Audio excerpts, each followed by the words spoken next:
ETV YouTube channels లో మీ వ్యాపార ప్రకటనల కోసం ఈ నంబర్కి కాల్ చేయండి. మన కోసం మనతో కొట్లాడే నిజమైన ప్రేమ చూపించే ఒకే ఒక వ్యక్తి అమ్మ.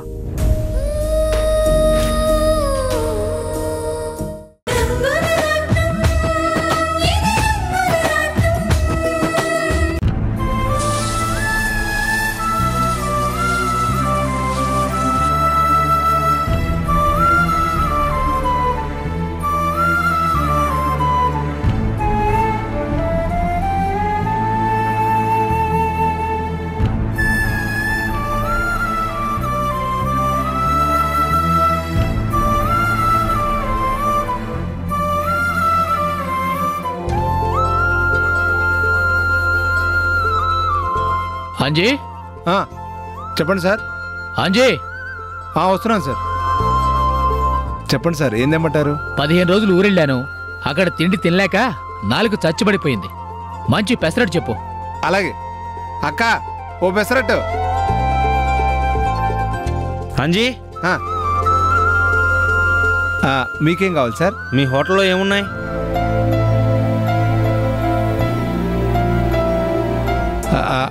అన్నీ ఉంటాయి. చెప్పడానికి చాలా టైం పడుతుంది. మీకేం కావాలో చెప్పండి. నూనె, ఉప్పు, కారం, మైదా లేకుండా ఏమున్నాయి?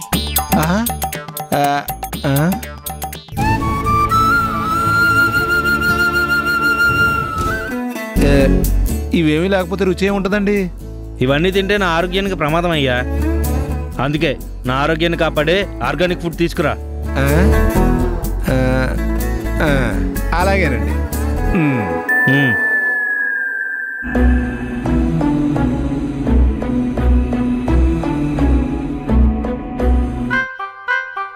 తినండి సార్. ఏంటే ఇది? పచ్చగడ్డి, ఆర్గానిక్. తింటే ఎలాంటి అనారోగ్యం రాదు.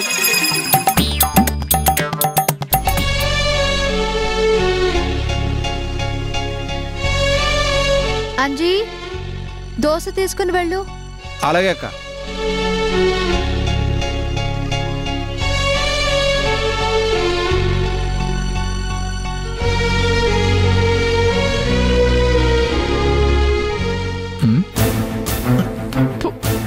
ఏంటమ్మా రాణి, పెసరట్టు ఇంతలా మార్చేసావేంటమ్మా?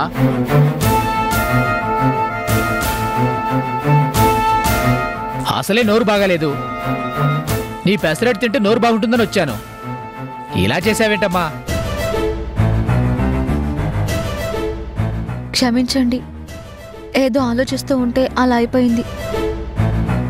అంజీ, ఇంకో పెసరట్టేసివ్వు. అలాగే అక్క.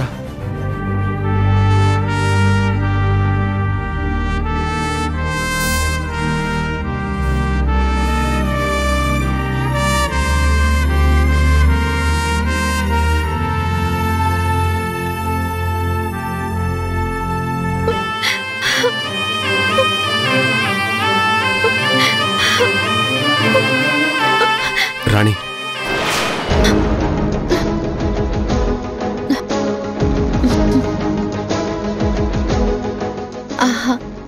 చూడు రాణి, కన్నీళ్ళను తుడిచేయగలవు, కానీ మనసులో ఉన్న బాధను చెరిపేలేవు కదా.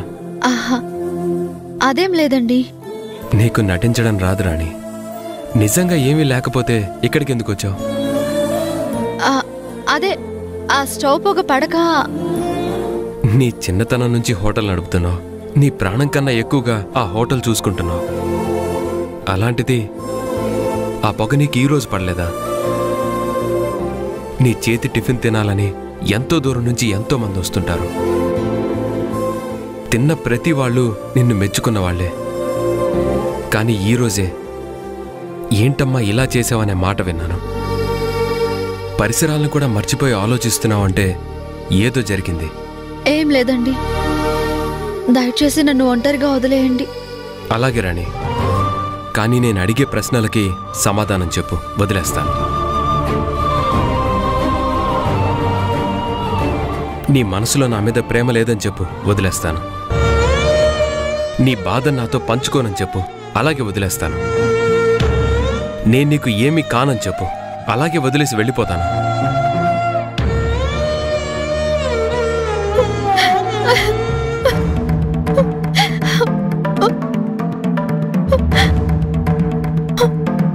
ఊరుకో రాణి. ఎలాంటి సమస్యకైనా పరిష్కారం ఉంటుంది. అదేంటో నాకు చెప్పు. ఏం చెప్పమంటారండి? నా ప్రాణాన్ని నేనే దూరం చేసుకోవాలి. నా తమ్ముడికి నేనే శత్రువులా మారాలి. వాడికి నా మీద ఉన్న అభిమానాన్ని నా చేతులతో నేనే చంపేయాలి.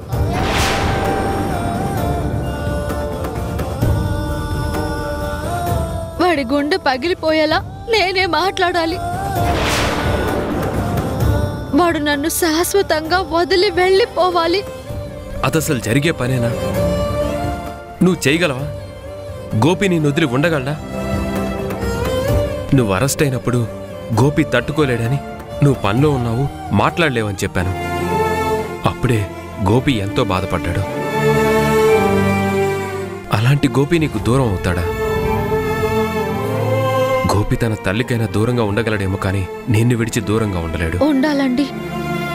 వాడి జీవితం బాగుండాలంటే వాడు మాకు దూరం అయిపోవాలి. వాడు నా కోసం ఆలోచిస్తే వాడి జీవితం సర్వనాశనం అయిపోతుంది. నా తమ్ముడు ఎదిగితే చూడాలనుకున్నాను, అంతేకాని వాడి పతనాన్ని కలలో కూడా ఊహించుకోలేను. అందుకే వాడు నాకు దూరం అయి తీరాలి. ఎందుకు రాణి, ఎందుకు అలా మాట్లాడుతున్నావు?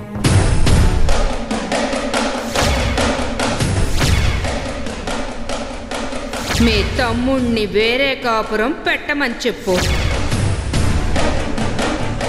మీ తమ్ముడు నీ ఇంట్లో ఉండటానికి వీల్లేదు.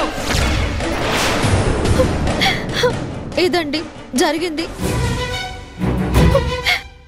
ఈ నిజాన్ని ఎవరికి చెప్పనని నేను ఆవిడికి మాటిచ్చాను. కానీ మీరు నేను వేరు కాదని నేను మీతో చెప్తున్నాను. ఇప్పుడు చెప్పండి, నన్నేం చేయమంటారు? ఈ సమస్యకి పరిష్కారం మాటల్లో చెప్పలేం, కాలానికి వదిలేయాలి. ఈ పెళ్లి జరిగితే గోపికి మంచి భవిష్యత్తు వస్తుందనుకున్నాను, కానీ అదే పెళ్లి నిన్ను గోపిని దూరం చేస్తుందని ఊహించలేకపోయాను. ఇంత బాధ తట్టుకొని ఎలా ఉండగలుగుతున్నావు రాణి?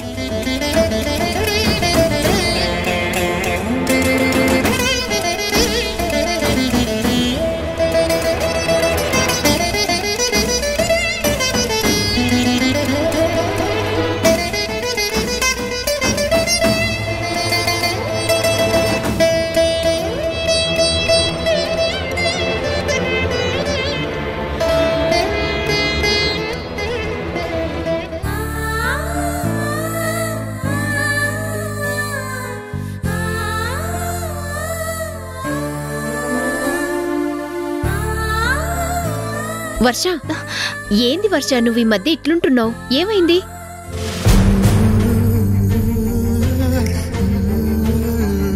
ఏం లేదు బంగారం, నా మనసేం బాలేదు. గదేంది? మనసు బాగుండడం బాగోకపోవడం మన చేతుల్లోనే ఉంటది. ఇష్టమైన వాళ్ళకి దగ్గరగా ఉంటే మనసు బాగుంటది, దూరమైతే బాగుండదు. గంతా మన చేతిలోనే ఉంటది. ఇప్పుడు అవేవి మాట్లాడుకు బంగారం. నేనేమి చెప్పే పరిస్థితుల్లో నేను లేను. ప్లీజ్. గది కాదు వర్ష, ముందు నేను చెప్పేది విను. బంగారం పోదామా? బావా, మంచి టైంలో వచ్చినోలే. ఇదే వర్ష, నా బెస్ట్ ఫ్రెండ్ అని నీకు చెప్పినా కదా. గట్లనా? హాయ్ వర్ష. అదేంది వర్ష గట్లున్నావు? నువ్వు మంచిగా నవ్వుతుంటావని బంగారం చెప్పింది. నువ్వు తనకు మంచి ఫ్రెండ్ అంట కదా. గీ దినం దీని మూడు బాగుండలే బావా, అందుకే గిట్లుంది. చూడు వర్ష, నేను మంచి ముచ్చట చెప్తా ఇను. ప్రేమించడం అదృష్టం, ప్రేమించబడడం ఇంకా అదృష్టం. నన్నే తీసుకో. మా బావంటే చిన్నప్పటి సంది నాకు చాలా ఇష్టం. తర్వాత మా బావ నన్ను ప్రేమించిండు. ఒకరికొకరం మస్తుగా ప్రేమించుకుంటున్నాం. నన్ను నెత్తి మీద పెట్టుకొని చూసుకుంటాడు. ఇంకో 2 నెలల్లో మా ఇద్దరికి లగ్గంబి అయితది. మనం ప్రేమించినోడు మన జీవితంలో ఉంటే జీవితమంతా బిందాస్గా ఉంటది. గంతేగాని ఇప్పుడు అక్క కోసమో అమ్మ కోసమో మనం త్యాగం చేస్తే జీవితాంతం బాధే ఉంటది. వర్ష, నేను మీ అక్కని తక్కువ చేయడంలే. మీ అక్క చాలా మంచిది, దేవత అని నాక్కూడా ఎరికే. కాని వంశీ కూడా చాలా మంచోడు వర్ష. ప్రేమని దూరం చేసుకోకు అని చెప్తున్నా. వర్ష, నువ్వెట్లెళ్తావు? నాతో పాటు కార్లో వస్తుందిలే. సరే అయితే పోతున్న వర్ష. బాయ్. బాయ్. పద బావా. సరే పద.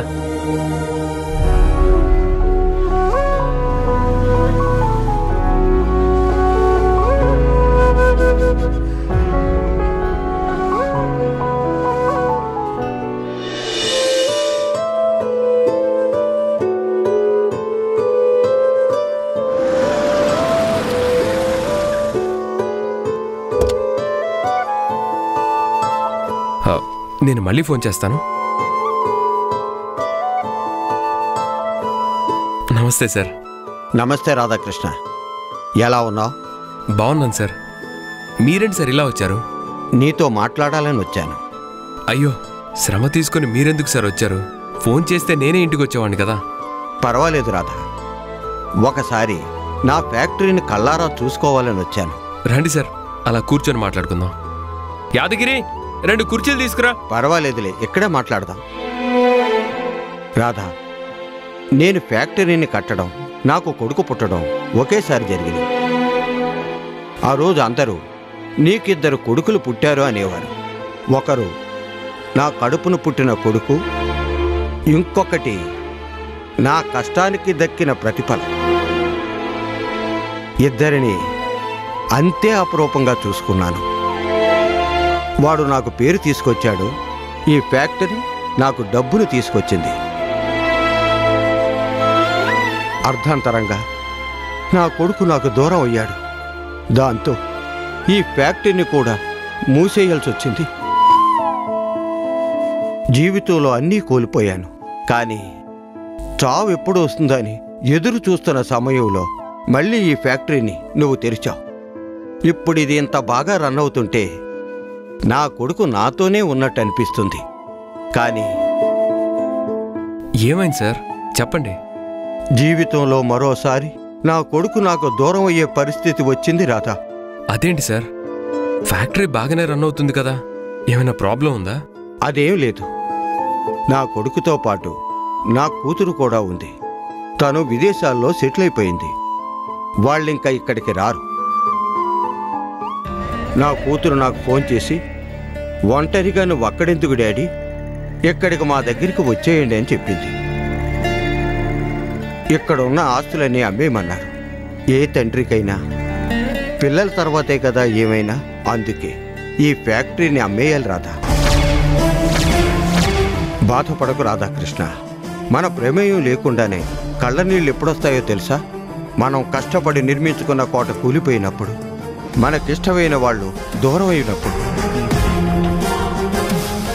నేను ఫ్యాక్టరీని ఎంత ప్రేమించానో నువ్వు కూడా అంతే ప్రేమగా చూసుకొని దీన్ని అభివృద్ధిలోకి తీసుకుని వచ్చావు.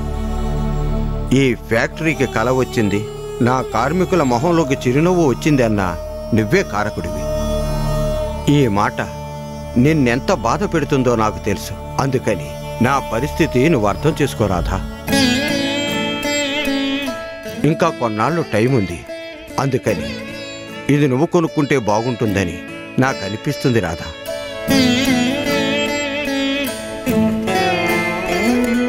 బాగా ఆలోచించి నీ నిర్ణయం చెప్పు. వస్తాను.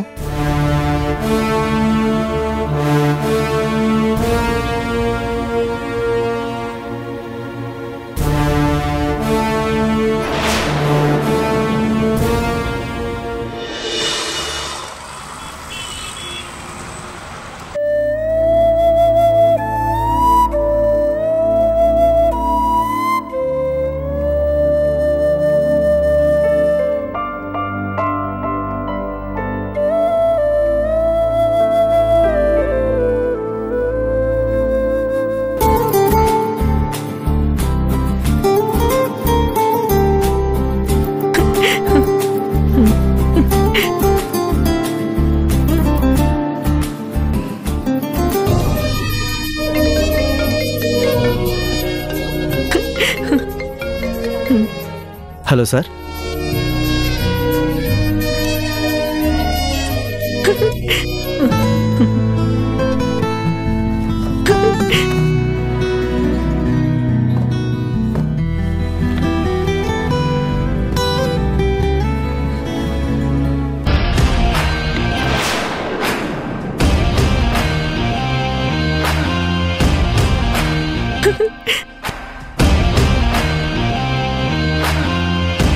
సుష్మా,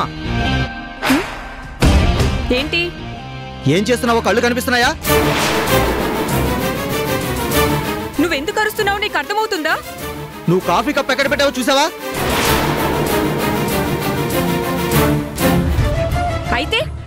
అయితే ఏంటంటావేంటి? ఆ ఫైల్ ఎంత ఇంపార్టెంటో నీకు తెలుసా? ఎంతో మంది పేదలు పెట్టుకున్న అర్జీల తాలూకా ఫైల్ అది. నేను అదంతా స్టడీ చేసి ఒక రిపోర్ట్గా మార్చి సీఎం పేషీకి పంపించాలి. అలాంటి ఫైల్ మీద నువ్వు కాఫీ కప్పు పెట్టావు. పొరపాటును కాఫీ పడితే ఆ ఫైల్ ఏమవుతుంది? చేసే పనికి బుద్ధి జ్ఞానం ఉండకర్లా? మాటలు మర్యాదగా రాని గోపి. ఇదేమైనా పెద్ద బంగ్లానా? కూర్చోడానికి 10 టేబుల్స్ ఉన్నాయా, 10 చైర్స్ ఉన్నాయా? ఈ దిక్కుమాలిన ఇంట్లో ఉన్న టేబుల్సే 2. ఒక దాని మీద హోటల్ సామాన్లు తీసుకొచ్చి పెడుతున్నారు, ఇంకో టేబుల్ మీద నీ ఫైల్స్ పేర్చుకొని కూర్చుంటున్నావు. నేను చూసుకోకుండా పొరపాటున కప్పు పెట్టాను, దానికి నా మీద అరవడం ఎందుకు? తప్పు చేసిందే కాకుండా ఏంటి ర్యాష్గా మాట్లాడుతున్నావు? నీ మాటలను బట్టి అర్థమవుతుంది నువ్వు చూసుకోకుండా పెట్టలేదు, కావాలనే పెట్టావని. పెట్టాను. కాఫీ పడితే 4 పేపర్స్ పోతాయి, అంతే కదా? అవి నీకు కాగితాలే కావచ్చు, కానీ చాలా మందికి ఆ కాగితాలే జీవితాలు. కలెక్టర్ టేబుల్ మీద ఉన్న ప్రతి ఫైలు, అందులో ఉన్న ప్రతి పేపర్ ఇంపార్టెంటే. చదువుకున్న దానివే కదా, ఆ మాత్రం బుర్ర లేదా నీకు? Mister Gopi, mind your limits. అక్కడికి నువ్వు ఒక్కడవే ఐఏఎస్ ఆఫీసర్లా బిల్డప్ ఇస్తున్నావు. నీ ఇంట్లో నీ అక్క అట్లా అమ్ముకునేది కాబట్టి నువ్వు కలెక్టర్ అంటే గొప్పగా ఉంటుంది. కానీ మా ఫ్యామిలీ అంతా వెల్ ఎడ్యుకేటెడ్, అందరూ పెద్ద పెద్ద ఆఫీసర్స్. నీ రుబాబు నా దగ్గర కాదు. అంట్లు తోముకునే వాళ్ళ దగ్గర, అట్లు అమ్ముకునే వాళ్ళ దగ్గర చూపించు. ఆ కోపం నా దగ్గర కాదు. ఏం వాగుతున్నావే నిన్ను? గోపి,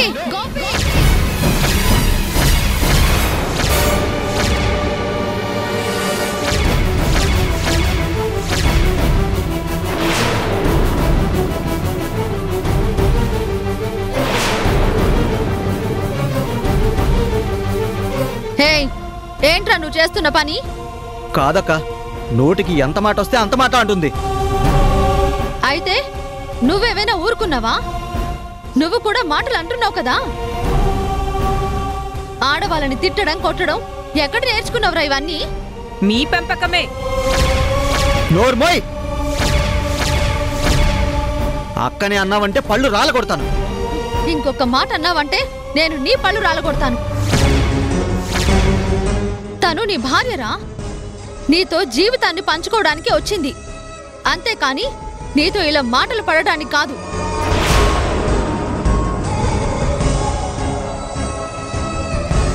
ఎందుకు చదువుకున్నావురా ఇంత పెద్ద చదువు? కనీసం భార్యని తిట్టకూడదు అన్న సంస్కారం లేదా నీకు? ఇన్నాళ్ళు నా తమ్ముడు చాలా గొప్పవాడని మురిసిపోయాను, కానీ భార్యని ఇలా హింసించే మూర్ఖుడు అనుకోలేదు. చిచి, నిన్ను చూస్తుంటే నాకు అసహ్యం వేస్తోంది. నువ్వే నాక ఇలా మాట్లాడుతుంది? అసలు ఏం చేసిందో ఒక మాట కూడా అడగవాక నువ్వు. నేను తప్పు చేశానంటే నువ్వు నమ్ముతున్నావా? కళ్ళ ముందే కనబడుతుంటే ఇంకా నమ్ముతున్నావా అక్క అంటున్నావా? మొన్నటికి మొన్న అమ్మాయి మీద చేయి చేసుకున్నావు, ఇప్పుడు ఇష్టం వచ్చినట్టు తిడుతున్నావు. భార్యని గుండెల్లో పెట్టుకుని చూసుకునేవాడు భర్త అవుతాడు, కానీ బానిసలా చూసేవాడు కాదు. అది కాదక్క. ఇంకేం మాట్లాడుకు.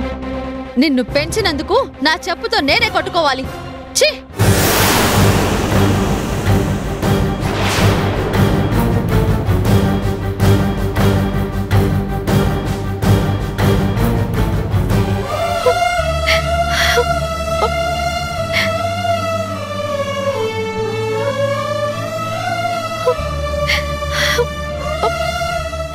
నన్ను క్షమించరా గోపి. నువ్వు ఏ తప్పు చేయవని తెలిసినా కూడా తప్పంతా నీదే అన్నట్టు మాట్లాడాను. నీకు నా మీద కోపం రావాలి. నీ భార్యను తీసుకుని నువ్వు ఇంట్లోంచి వెళ్ళిపోవాలి. అప్పుడే మీరు సుఖంగా ఉంటారు.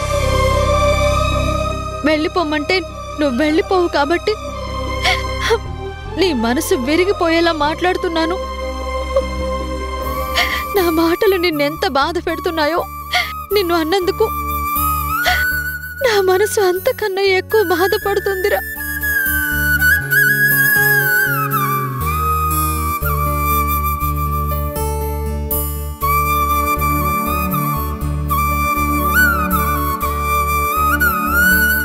తెలుసమ్మా, నువ్వు వంశీని మర్చిపోలేదని. ఆ విషయం నువ్వు నీ స్నేహితురాలతో చెప్తున్నప్పుడు నేను విన్నాను. ఏం కావాలన్నా నేను తీసుకొచ్చిచ్చాను. ఇప్పుడు నీకు వంశీని కూడా ఇస్తాను. ఏంటండి మీరు చేస్తున్న పని? నేనింక నా కోసం, నా వాళ్ల కోసమే ఆలోచించదలుచుకున్నాను. వెళ్ళి సమంతను రెడీ చేసి కిందికి తీసుకురా. ఈటీవీ విన్ యాప్ రోజుకి కేవలం రూపాయి మాత్రమే. ఇప్పుడే ఈటీవీ విన్ యాప్ డౌన్లోడ్ చేసి సబ్స్క్రైబ్ చేయండి.